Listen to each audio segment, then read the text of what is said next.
Hoje nós estamos para concluir esse capítulo Obsessão, o terceiro encontro que nós temos. Vamos ver aqui a introdução da carta de Lucas 22, 46. Comentário de Emmanuel.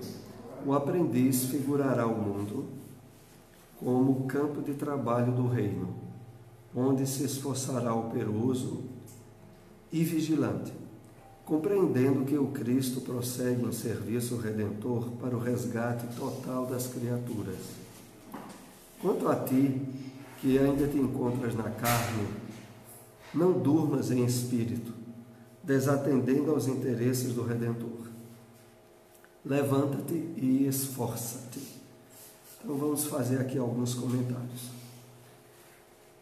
Emmanuel começa dizendo a nós a nova compreensão que o espírita deve ter a respeito do trabalho redentor iniciado por Jesus. E ele diz assim: o aprendiz figurará o mundo como campo de trabalho do reino, onde se esforçará operoso e vigilante, compreendendo que o Cristo prossegue em serviço redentor para o resgate total das criaturas. Vejam, esse conceito que Emmanuel desenvolve na nossa compreensão sobre o papel da própria doutrina espírita e de todos nós espíritas, é um papel inédito em relação à percepção que as demais religiões cristãs têm da obra do Cristo. Porque para eles, o trabalho de construção do reino dos céus e o projeto para o qual o Cristo veio aqui na Terra realizar, teria sido concluído ali com a crucificação do Cristo e não tem mais o que fazer, a não ser, em termos de salvação, a suposta crença particular do entendimento do Evangelho, sem que houvesse mais trabalho nenhum da construção desse reino na Terra. A expectativa que ainda impera em muitos é a segunda volta do Cristo, a qual seria de tal forma revolucionária que, na linguagem figurativa do Apocalipse, de uma forma a poucas pessoas serem salvas. O número é até colocado 144 mil. Pela quantidade de religiões evangélicas que tem, não cabe todas de forma nenhuma. E veja, nesses 144 mil, que é um número simbólico, está embutido o fato de que não há mais o que fazer na Terra. Quem for salvo é porque foi predestinado. E quem não foi, tchau. Já que no conceito que Emmanuel nos chama aqui a atenção, é totalmente inovador. Ele diz assim: o reino de Deus está em construção. E vocês têm o trabalho e a responsabilidade de estabelecer o despertamento das pessoas dentro do possível, face os valores imortais que nós temos contato através da doutrina espírita. E é por isso que ele diz aqui, onde se esforçará operoso e vigilante, compreendendo que o Cristo prossegue em serviço redentor para o resgate total das criaturas. Interessante de tudo é porque há uma passagem, por exemplo, na carta de Pedro, boa noite, na carta de Pedro que está na Bíblia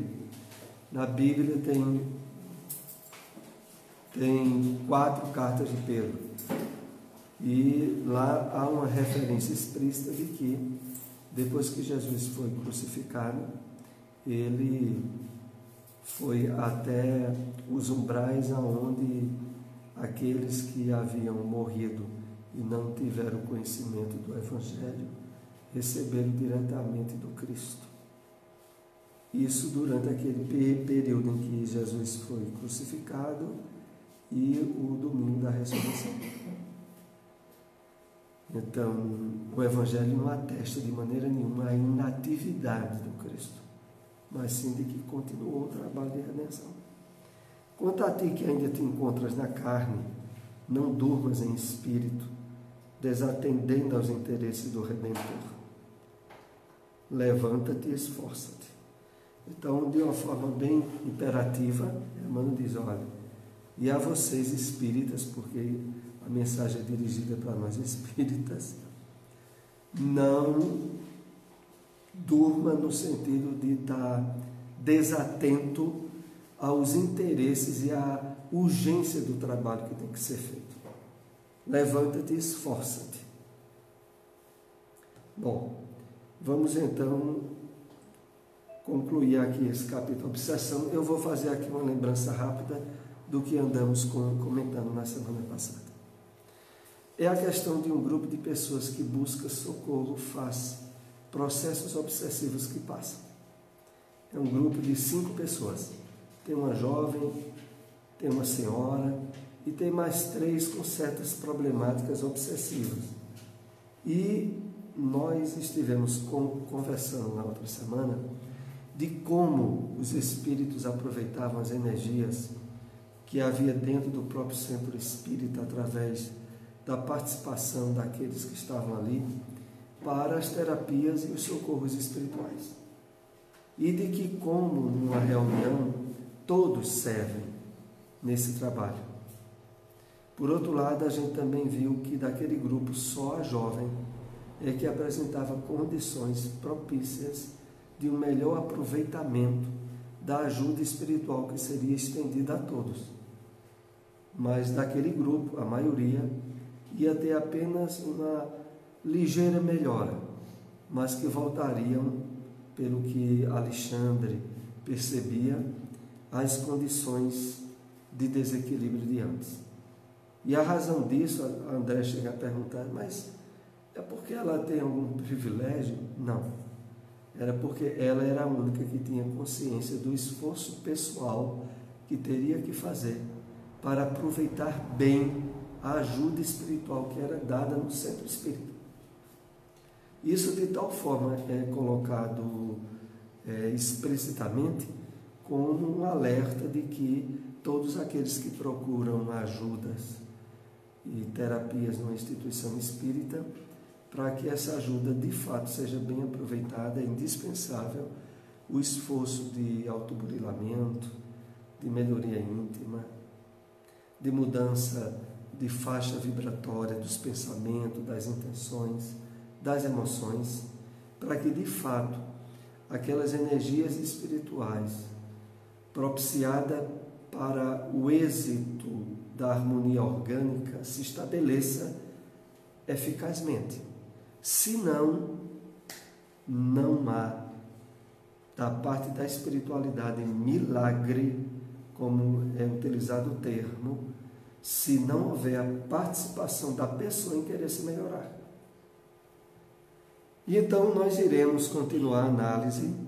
Vamos ver aqui mais ou menos onde já chegamos. Nós vamos começar aqui, lembrando que quando a gente concluir hoje, vamos ter um tempo aí para tirar alguma dúvida e fechar realmente esse assunto, que é um dos assuntos mais delicados da doutrina espírita. Se tem uma coisa que no Espiritismo, que aliás é dito no próprio livro dos Médiuns, a dificuldade única que de fato existe na prática da mediunidade, que é fundamental no Espiritismo, é a questão da obsessão. E a gente sabe que dentro do próprio movimento espírita, como é complicado essas influências. Porque elas, de fato, para serem resolvidas, como o livro que nós estamos estudando deixa bem claro, é preciso que a pessoa faça um esforço, que ela queira realmente. Diante do obsidiado, fixam apenas o imperativo imediato, o afastamento do obsessor. Mas como rebentar de um instante para outro algemas seculares, forjada nos compromissos recíprocos da vida em comum? Como separar seres que se agarram um ao outro ansiosamente? Vejam só uma coisa.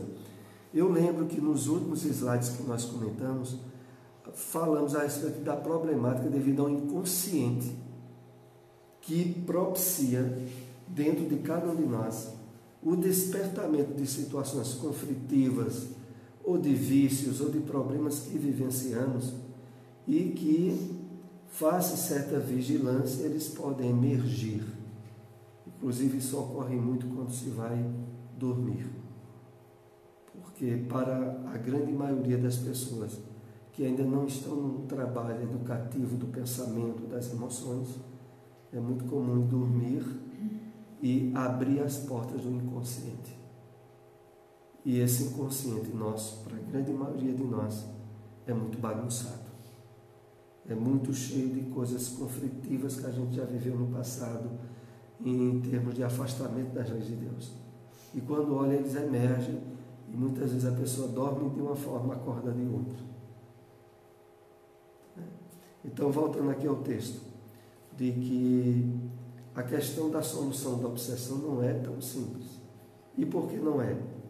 Porque, na verdade, não é afastar o obsessor apenas. É resolver as causas daquela interação que estão dentro da própria pessoa que está sendo obsidiada. Ou seja, reforma de valores íntimos e morais, para quebrar a nascente da sintonia que houve. Porque senão se afastaria um obsessor e outros viriam, porque a pessoa continuava mantendo um padrão de comportamento e de pensamento, atraindo de novo situações complicadas. Ô Soares, mas assim, há casos de o suposto obsidiado é que ele seja o obsessor do obsessor. O obsessor do obsessor. Porque assim, isso mesmo. Obsessor do obsessor. Muitas vezes pensam que ele está sendo obsidiado, mas ele é quem obsidia o obsessor. Quem atrai. Tem um caso muito, assim, muito próximo da gente, e a gente não deixa de observar, né? Uma criatura que não tem controle, porque assim, a gente é médium, a gente tem os... Vem como se diz, as coisas para a gente, mas a gente ali acata ou não, né? Mas um médium que não tem lugar, não tem limites para dar, como se diz, passagem a passividade, né? Uma passividade a um... Eu fico observando assim, eu acho que essa pessoa, ela é quem obsidia o obsessor. Porque é assim, agora a gente tem que, é interessante o seguinte, separar dois pontos. Uma coisa é processos obsessivos que qualquer um de nós pode ter e que independe da reunião mediúnica. Outra coisa são espíritos que são trazidos à reunião mediúnica e que obsidiam pessoas que foram procurar ajuda no centro espírita. Porque o problema de o obsidiado influenciar ou mesmo obsidiar o suposto espírito obsessor só se dá pelo comportamento vicioso ou desequilibrado do encarnado. Não é devido a ele participar de reunião mediúnica, não tem nada a ver. Tem a ver com o comportamento pessoal dele. Porque, por exemplo, alguém que mantém um vício, por exemplo, do uso de drogas, ele muitas vezes é obsessor e muitas vezes ele é obsidiado. Por quê? Há determinadas situações onde, mesmo que não tenha nenhum espírito que se vincule a ele no processo obsessivo, quando ele se entrega àquele vício, ele atrai magneticamente espíritos viciados que passam a sintonizar com ele. Quer dizer, não foram os espíritos que foram atrás dele, ele é que chamou pelo comportamento dele. Mas no trabalho mediúnico, o fato de um médium, por exemplo, ter dificuldade e até impedir de um espírito se comunicar através dele e ser um espírito que é obsessor, mas possivelmente ou certamente não é obsessor do médium. Por quê? Normalmente nas atividades espíritas, a organização do tratamento e dos espíritos que podem se comunicar é realizado pelo plano espiritual. Se um dos médios que está ali, de alguma forma, tem um espírito ali que está exercendo, de certa maneira, um processo obsessivo a um dos médios, o que vai acontecer é o seguinte: aquele espírito que obsedia o médium, que ainda participa da reunião mediúnica, ele é levado pela espiritualidade para se tratar em outro centro espírita. Inclusive, isso aconteceu até com aquele espírito que assistiu o filme de Divaldo Franco, viu aquele Máscara de Ferro. O Máscara de Ferro, houve uma situação onde Divaldo foi para uma reunião mediúnica que tinha a participação de Chico e ele se comunicou através de Chico. E ele disse o que vinha fazendo a Divaldo, através da mediunidade de Chico. Jamais através do próprio Divaldo, que era quem ele auxiliava. Porque a espiritualidade sabe que aí seria aumentar o problema. Porque se permitir que um espírito que obsedia alguém se comunica através dele, é aumentar o processo obsessivo. Porque aí a sintonia vai ficar dificílima de ser trabalhada. Mas não, aquele espírito é trazido através de Chico. Divaldo, por amizade a Chico, sabe o que houve e o espírito diz o que andou fazendo. E aí ele cita diversas passagens na vida de Divaldo e diz: olha, naquela vez que você ia passando naquela loja, que um cidadão apareceu e lhe deu um murro. E aí saiu citando. Né? Teve umas 3 ocorrências. Teve até uma vez que Divaldo foi fazer um culto do Evangelho no lar, numa casa de uma senhora que estava hospedando ele, numa palestra que ele foi dar, nessas viagens que Divaldo dá em palestra. Isso ocorreu há muitos anos. Era na época que esse espírito ainda auxiliava Divaldo. E aí, durante o Evangelho que houve, a anfitriã começou a falar mal de um trabalhador espírita. Coisa que raramente acontece no meio espírita. O espírita não fala mal do espírita. Mas aí, depois do Evangelho, essa senhora que era anfitriã começou a falar mal. E Divaldo notou a alteração dela. E Divaldo, percebendo, não quis confrontá-la, mas começou a dar pelo menos: mas minha irmã não poderia ser visto desse modo. Aí foi que ela ficou com mais raiva ainda do que estava dizendo da outra. E a tal ponto que se gerou uma situação constrangedora que quase ela passou para querer agredir fisicamente Divaldo. Que Divaldo teve que se afastar. E foi uma situação constrangedora. E quando teve essa reunião, esse espírito também disse através de Chico: se lembra daquela vez que você estava na casa dela? Naquela vez que você estava naquela viagem, ele citou exatamente a situação. Se lembra o que aconteceu? Era ele que estava lá e que usou aquela senhora para criar um constrangimento. Então, fechando o esclarecimento, não virá o espírito obsessor através do médium, caso haja um processo. Ele é levado para ser tratado através de outro médium, possivelmente até através de outro centro espírita. Porque no meio espírita, a orientação da espiritualidade, como nós estamos lendo nesse livro Missionários da Luz, eles sabem que a obsessão grave não se resolve facilmente. E não adianta afastar o espírito, que não é assim. O obsidiado tem que estar no processo de trabalho e tal para resolver a situação. O caso mesmo que a gente citou de Divaldo só foi resolvido quando ele adotou uma criança que era a mãe daquele espírito que o obsidiava. E a causa daquela obsessão foi um passado lá que ele vivenciou na Igreja Católica, onde teve alguém da Igreja Católica que se sentiu muito culpado, muito penalizado por algo que ele atribuiu a Divaldo, mesmo que naquela situação Divaldo não tivesse sido o autor. Mas certamente o constrangimento que depois isso gerou não foi por acaso.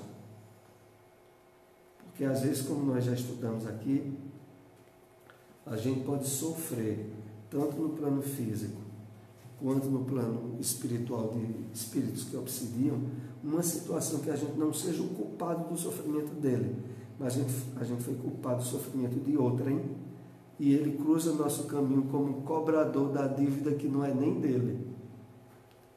E isso, quando ocorre pelas leis divinas, é porque a gente tinha uma coisa errada lá do passado. E está sendo resolvido ali. Ele não era injustiçado, não. Não. Entre aspas, era injustiçado por esse espírito, porque ele não fez nada errado a ele. Mas certamente alguma coisa lá para trás, e que esse espírito tomou o desequilíbrio e quis resolver do jeito que houve. Bom, voltando aqui ao texto para a gente fechar esses slides, como separar seres que se agarram um ao outro ansiosamente?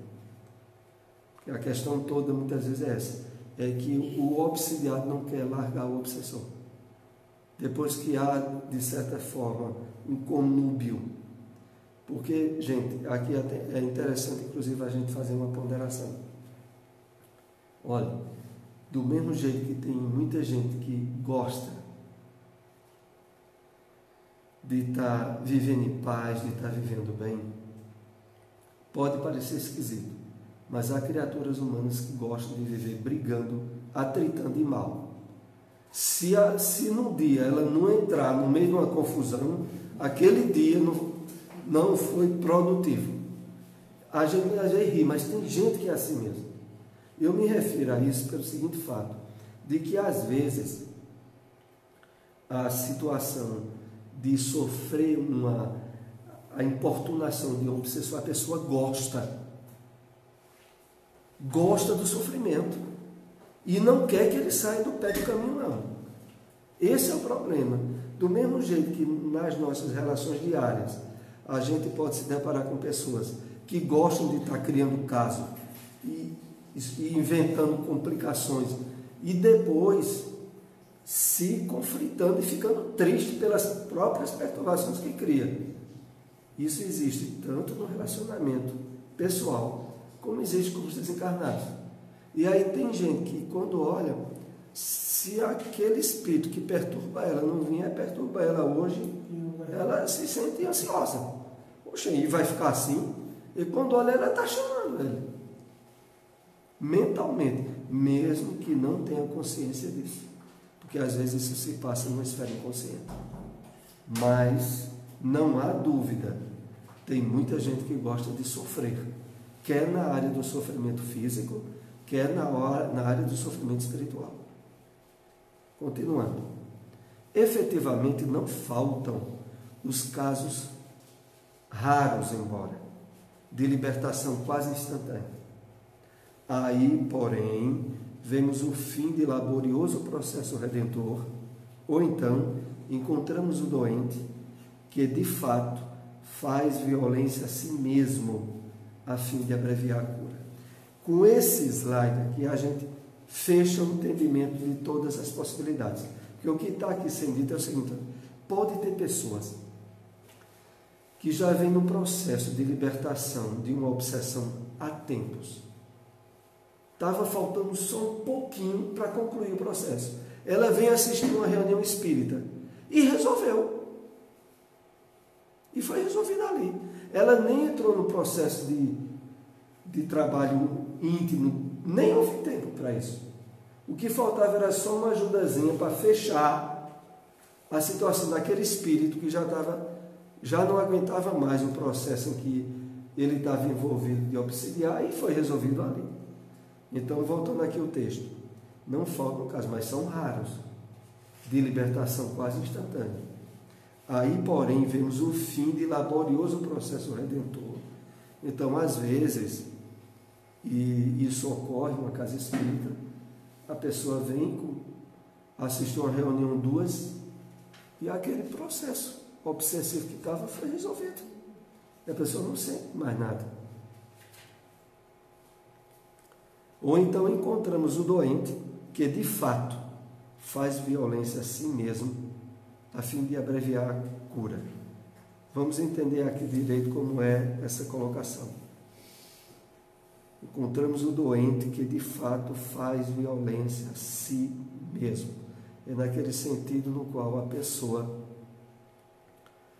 toma medidas bruscas no comportamento dela.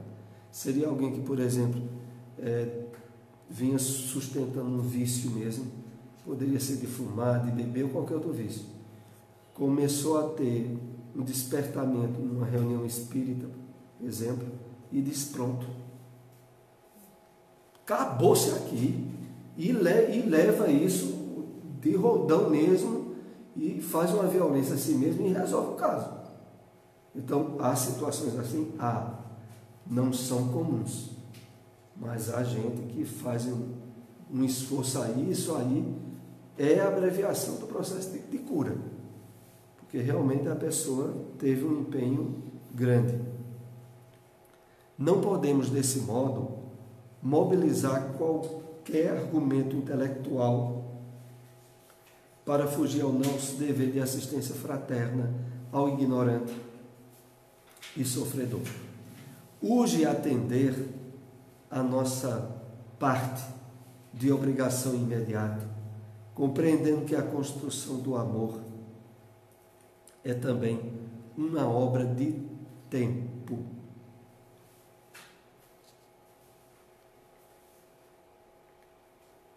Então, não é porque haja essas dificuldades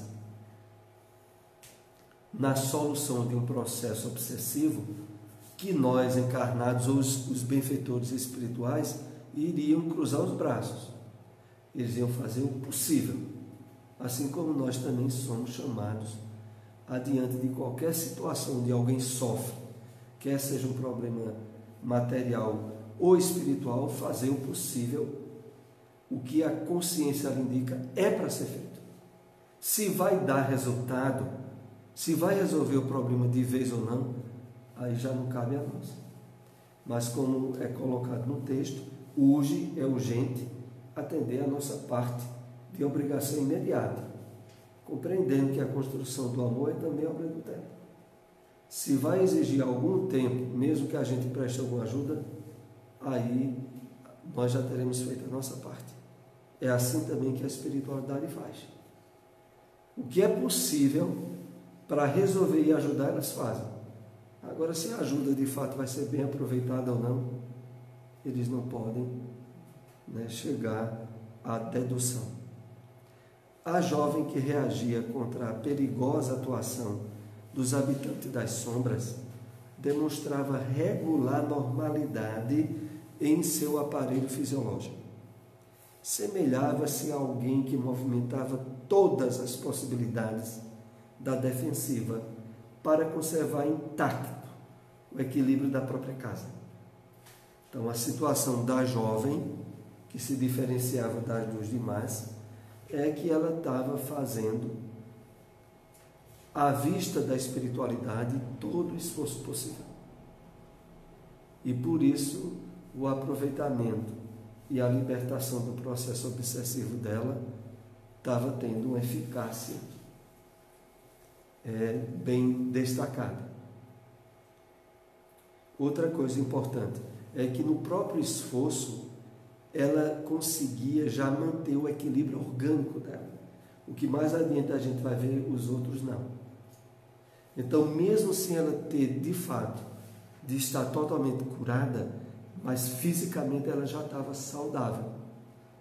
Ela estava numa luta na esfera espiritual e talvez mesmo até perispiritual, mas fisicamente ela já se mantinha equilibrada, organicamente. Os demais a gente vai ver que não. Isso, de certo modo, é importante porque significa que mesmo durante o nosso esforço de melhora, nós já nos tornamos credores do reequilíbrio físico. Porque o processo obsessivo, como nós vamos ver, ele acaba redundando em muitas anormalidades físicas e processos doentios. Não é só porque é obsessivo espiritual que não se somatiza no corpo. Muitas doenças que se somatizam no corpo têm a sua nascente num processo espiritual obsessivo, não cuidado devidamente. Como, aliás, é o caso dos demais, que nós vamos analisar em seguida. Os demais exibiam lamentáveis condições orgânicas. A desventurada, possessa, uma senhora, apresentava sérias perturbações, desde o cérebro até os nervos lombares e sacros, demonstrando completa desorganização do centro da sensibilidade, além de lastimável relaxamento das fibras motoras. E mais adiante diz, tais desequilíbrios igualmente nas glândulas em geral e nos diversos órgãos, ou seja, era uma bagunça completa. O problema dela, em termos de influência espiritual, era num nível que organicamente ela estava totalmente se desequilibrando.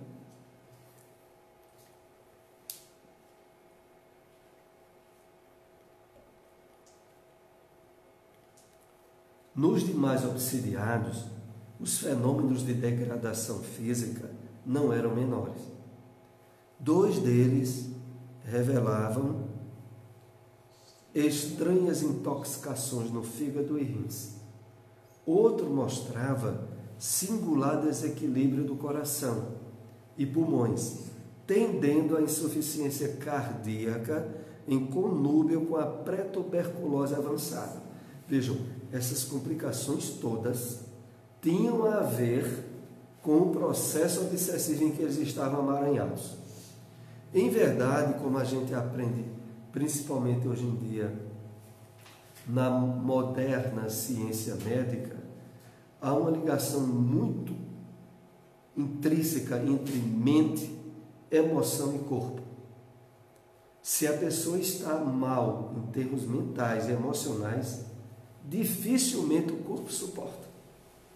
Alguma doença, anormalidades vão se apresentar. E o problema todo é que, na medida em que essas anormalidades não recebem um tratamento na sua raiz, se a raiz for espiritual, o problema não se resolve. Tem um caso daquele livro Recordações da Mediunidade de Ivone Pereira, que tem o título de Complexos Psíquicos, que é o caso de um parente dela que tinha feito uma operação de úlcera, se me lembro bem, e não estava tendo melhoras. E pedem para ela dar alguma ajuda na casa onde ele morava. E quando Ivone chega lá, a primeira coisa que ela nota, que ela tinha a mediunidade de evidência também, foi a presença de 2 espíritos. Um deles tinha cometido um suicídio há alguns anos, que inclusive era parente daquele que estava doente. Tem até um nome fictício, porque lá Ivone usa muito nomes ou abreviaturas fictícias. Por exemplo, esse parente ela chama de meu parente P, ou usa uma letra. Então, um desses espíritos que ela deu o nome de Adão tinha cometido um suicídio há algum tempo e estava lá, numa situação de sufoco terrível, porque ele tinha se suicidado ingerindo veneno. E ele ficava naquela agonia de sufocação. E outro espírito também ela notou ao lado, que era um homem de cor negra, deitado numa espécie de esteira e que apresentava uma espécie de úlcera também na barriga.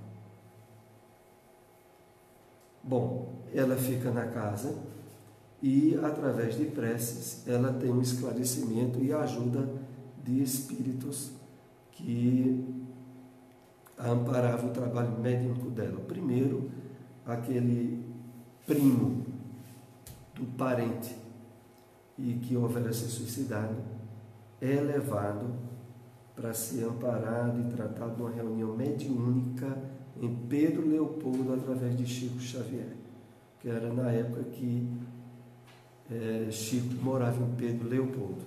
E depois o centro de Pedro Leopoldo manda para Ivone esclarecimento do que tinha havido lá. Então era um espírito que não que tivesse laços últimos tão próximos com esse parente doente, mas houve algum padrão de sintonia e ele ficou lá na casa dele. O outro, que estava apresentando uma úlcera também, era um antigo morador daquela casa, quando a casa antes era uma casinha humilde de roça, e o antigo morador era um ex-escravo, que era aquele homem que estava deitado lá e que ela dá o nome de Pedro. Então veja, esse outro homem, a espiritualidade diz, ele tem que ser tratado por você. E aí vamos começar a dizer que ela vai dormir, se desdobrava, e quando se desdobrava, se encontrava espiritualmente com aquele homem, com Pedro. E aí começa a ter uns diálogos, ela chama ele de Pedrinho. Oi, Pedrinho! E dá a entender que ela era uma freguesa que estava passando, porque esse Pedro vendia hortaliças, vendia coisas que ele plantava para se manter.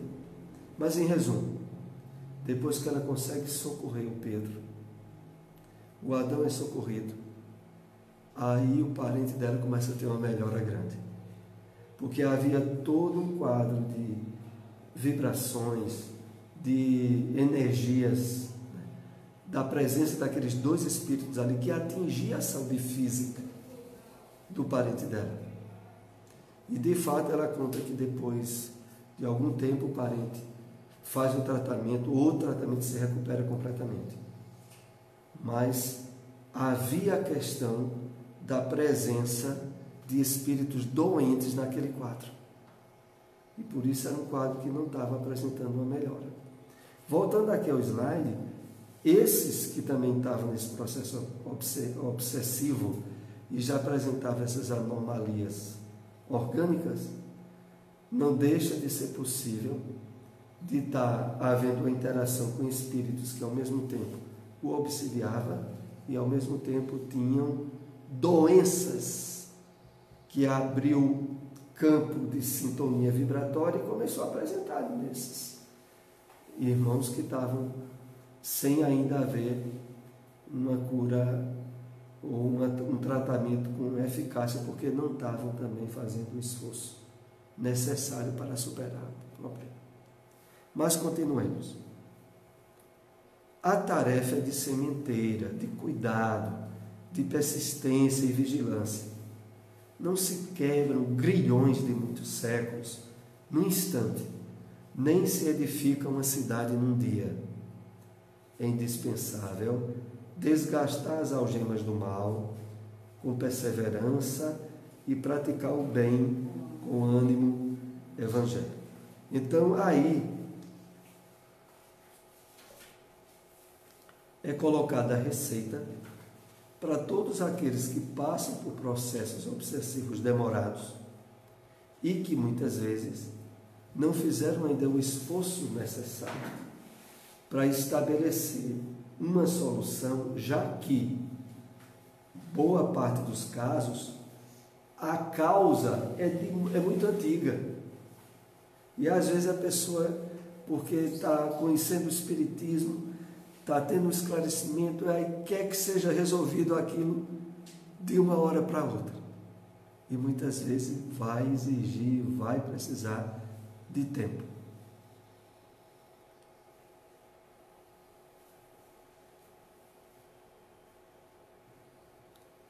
Ante os distúrbios fisiológicos que me foi dado verificar nos enfermos psíquicos, devo considerá-los como doentes do corpo também? E a resposta de Alexandre: perfeitamente. O desequilíbrio da mente pode determinar a perturbação geral das células orgânicas, as intoxicações da alma determinam as moléstias do corpo. Então aí é de uma forma explícita o problema. A origem, mesmo sendo espiritual, se somatizando completamente no corpo físico. E aí é o tipo de problemática que o tratamento puramente fisiológico não vai resolver, se não houver o tratamento de mão dupla, espiritual e fisiológico. Quando a criatura roga a assistência de Jesus com os lábios, sem abrir o coração à influência divina, não deve aguardar milagres de nossa colaboração. Podemos ajudar, socorrer, contribuir. Não é, porém, possível improvisar recursos cuja organização é trabalho exclusivo dos interessados.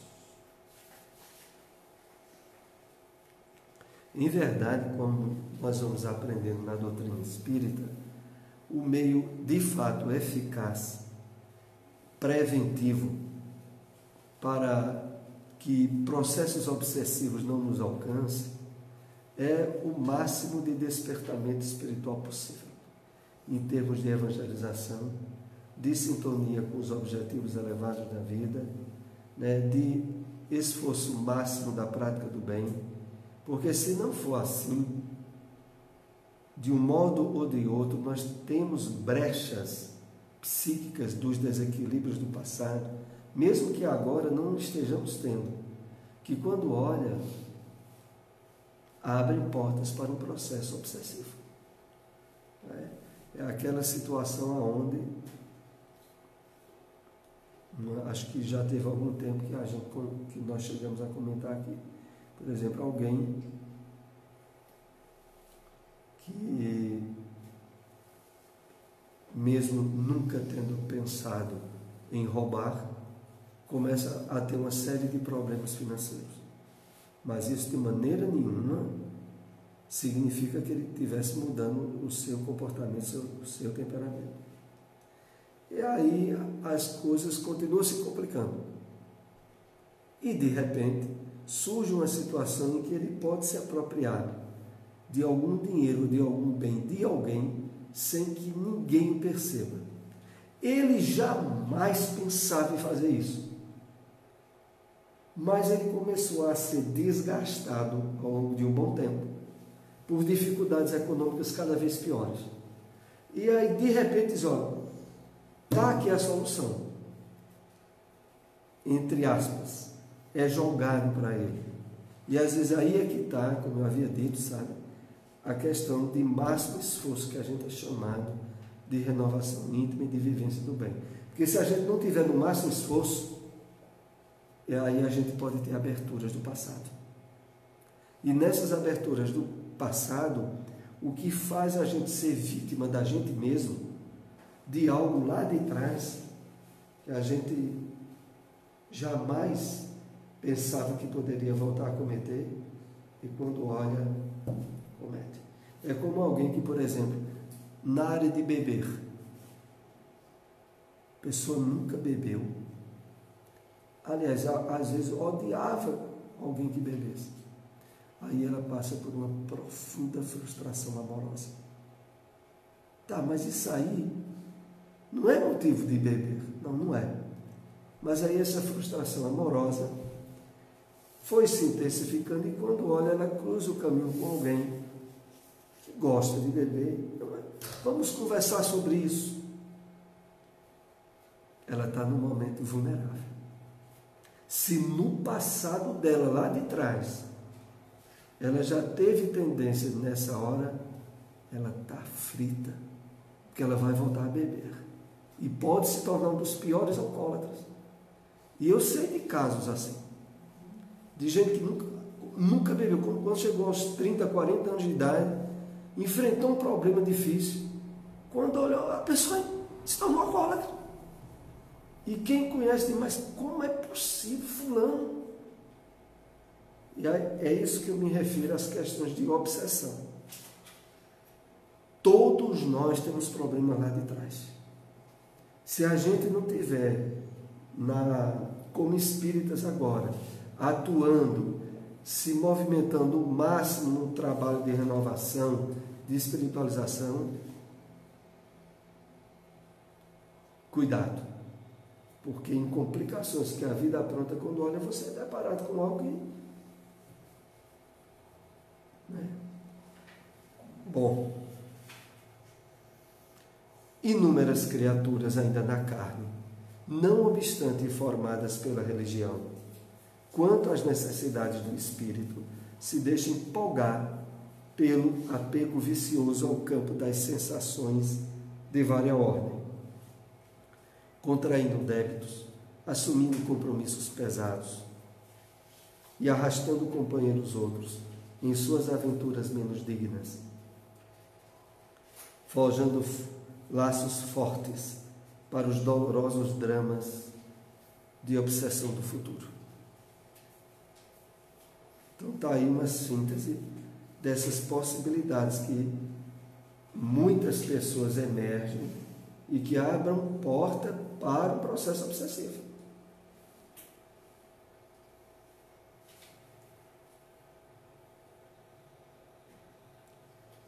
Ela, outra vez se referindo à jovem, porém, com o heroísmo silencioso de seu trabalho, tem esclarecido os próprios perseguidores, compelindo-os à meditação e à disciplina. Convertida em doutrinadora dos verdugos, pelo exemplo de resistência ao mal, transforma os inimigos, iluminando a si mesma. Veja o que é que essa jovem estava fazendo. Fazendo com que os espíritos que a obsidiavam antes se convertessem, face à forma vigorosa de esforço, de renovação, de estudo dela, em querer se crescer espiritualmente. Né? Então, ela, como até é usada aqui a palavra, vejam só, compelindo-os à meditação, obrigando eles a meditar, sem eles querer, naqueles valores novos que ela estava aprendendo pelo estudo ou nas reuniões espíritas. E a disciplina, convertida em doutrinadora dos verdugos. Os verdugos, os espíritos obsessores, estavam se convertendo através dela. No final, quando diz resistência ao mal, transforma os inimigos iluminando a si mesmo. Porque aqui eu sempre acho bom nós destacarmos esse fato que não é uma figura de linguagem. Quando nós estabelecemos um padrão de mudança de pensamentos e de vibrações para o bem, nós criamos luzes, estabelecemos luzes dentro de nós, no nosso cérebro, em determinadas áreas dos nossos neurônios, e de fato a gente passa a estar iluminado intimamente. Ô Soares, aproveitando essa...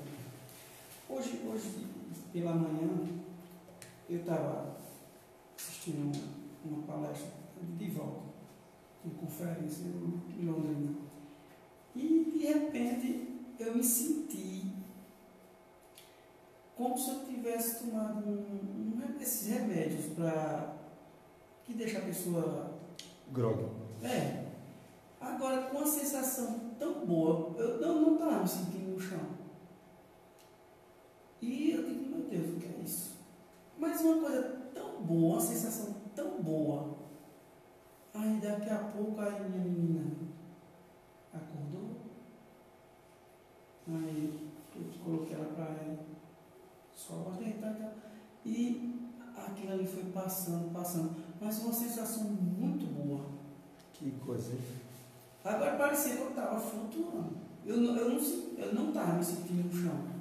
Dizem que determinados estados de meditação, porque às vezes a pessoa assistindo mesmo uma palestra, se ela estiver bem envolvida com o palestrante e com o tema, ela entra num estado alterado de consciência. E esse estado alterado de consciência, se há presença de espíritos bons no campo de sintonia, a pessoa pode ter uma sensação e uma percepção muito agradável, porque ali é um estado alterado de consciência, mesmo a pessoa estando desperto. É por isso que é muito recomendado a meditação, a prece, porque faculta o intercâmbio com espíritos elevados. Né? Por Eu causa só disso. achei estranho porque eu fiquei como se eu tivesse bêbado. Bom, passando aqui para o próximo, convenhamos, porém, que os perseguidores se convertam. É uma pergunta, né? Que se afastem definitivamente do mau caminho, depois de ser viciar o organismo das vítimas. E mais adiante diz, nesse caso, não terão elas o restabelecimento imediato? Não recuperarão o equilíbrio fisiológico integral? A pergunta é bem colocada, né? Está dizendo, mas se esse espírito fosse embora, será que elas não recuperariam logo a saúde plenamente? E aí vem já observei acontecimentos dessa ordem. E quando se verificam, os antigos verdugos se transformam em amigos, ansiosos de reparar o mal praticado. Então, às vezes, há situações onde o espírito obsessor é despertado no nível de consciência do erro, e a partir dali ele querer ajudar e participar da melhora, da recuperação daquele que antes estava sendo obsidiado. Por vezes conseguem, recebendo a ajuda dos planos superiores, a restauração da harmonia orgânica naqueles que lhe suportaram a desumana influência. No entanto, na maioria dos casos, as vítimas não mais restabelecem o equilíbrio do corpo. Vejam a situação. É possível mesmo, em certos casos, de doenças cuja origem é espiritual, e espiritualmente a situação ter sido resolvida, mas os desequilíbrios orgânicos não desaparecerem, não haver uma reestruturação disso. É claro que nessas situações não deixa de ter havido aí certo nível de resgate de um passado complicado daquele espírito que sofreu aquele processo obsessivo. Tem aquele caso que há um bom tempo atrás nós fizemos referências do livro Loucura e Obsessão, do jovem que sofria de esquizofrenia, cujo pai era espírita e doutrinador na reunião mediúnica, e que quando, depois de ter prece, e até na reunião mediúnica, para ajuda, porque o filho já atravessara a adolescência e cada vez mais estava desequilibrado. E aí, quando olha na reunião mediúnica que ele é o doutrinador, através de um médium, o espírito que perturbava o filho dele se apresenta e diz: você me convenceu, só que agora tem um problema. Sim. E aí o pai que dirigia a reunião mediúnica pensou e disse: deixe ele, liberte-se, né? Liberte ele. E aí o espírito disse: certo, eu estou deixando de obsidiar, né, de influenciar. E o pai, quando vai voltando para casa, no caminho, a esposa liga e já diz a notícia: o rapaz tinha desencarnado. E aí a gente vê como certas alterações, mesmo iniciando um processo obsessivo, no caso desse, passou a haver uma dependência fluídica e energética de tal intensidade que o obsessor se afastando do obsidiado, uma simbiose profunda. É contado lá no livro Loucura e Obsessão. Esse é o último slide que eu trouxe. O perseguido, reconhecido como tal, entre os companheiros encarnados, pode revelar modificações, mas talvez a suposta vítima não esteja convertida. Na obsessão, as dificuldades não são unilaterais. O eventual afastamento do perseguidor nem sempre significa a extinção da dívida. Ainda tem essa questão, né? E aí deixa bem claro, né, que a situação tem tudo a ver com o passado, tanto do obsessor quanto do obsidiado. E de que isso não ocorre, principalmente quando o processo entra num nível de gravidade maior, não ocorre por acaso jamais. Soluções ali muito graves e pendentes do passado estão sendo resolvidas. Em algum tempo alguém tiver alguma dúvida ou pergunta desse assunto, porque o próximo vai ser passes. E é um capítulo bem extenso, um dos maiores, esse assunto de passes que nós iremos iniciar. Inclusive, lembrando, né, que de domingo a 8, lembrando que de domingo a 8, nós vamos ter um treinamento sobre passes no Bezerra de Menezes, pela manhã, né? Então, desse capítulo aí, a questão da obsessão, ela, olhe, para se ter uma ideia, todos os livros de Manuel Filomeno de Miranda tratam de obsessão. E são vários, eu diria por alto que deve ter pelo menos uns 10 livros. André Luiz também trata em vários livros, porque quando não é o assunto de um livro todo, como é naquele livro Libertação, é o assunto do livro todo, é o processo obsessivo, como também naquele livro Entre a Terra e o Céu, é praticamente o livro todo, o problema abordando as influências espirituais.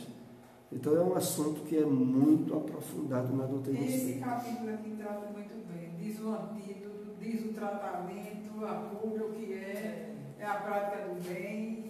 Aqui está bem, né? É como diz aqui no final desse capítulo aí, desse parágrafo aí, e em qualquer parte do universo, André, receberemos sempre de acordo com as nossas próprias obras, né? Tudo depende de nós, né? Depende de nós, né? Nossa mudança. Nesse aspecto, o Espiritismo é profundamente responsabilizador, mais do que qualquer outra doutrina. Então é isto. Então vamos, na próxima semana vai ser sobre passes. Muito bom também. E passes aí é bem esmiuçado. No livro Nos Domínios da Mediunidade, que também é um livro fácil de ler, tem um capítulo lá que tem o título Passes, que também aborda o trabalho realizado na instituição espírita e a interferência dos espíritos benfeitores. Um assunto que na doutrina espírita também é muito bem aprofundado. Inclusive nas obras de Manuel Filomeno de Miranda também. Vamos para a prece, está chegando o horário realmente.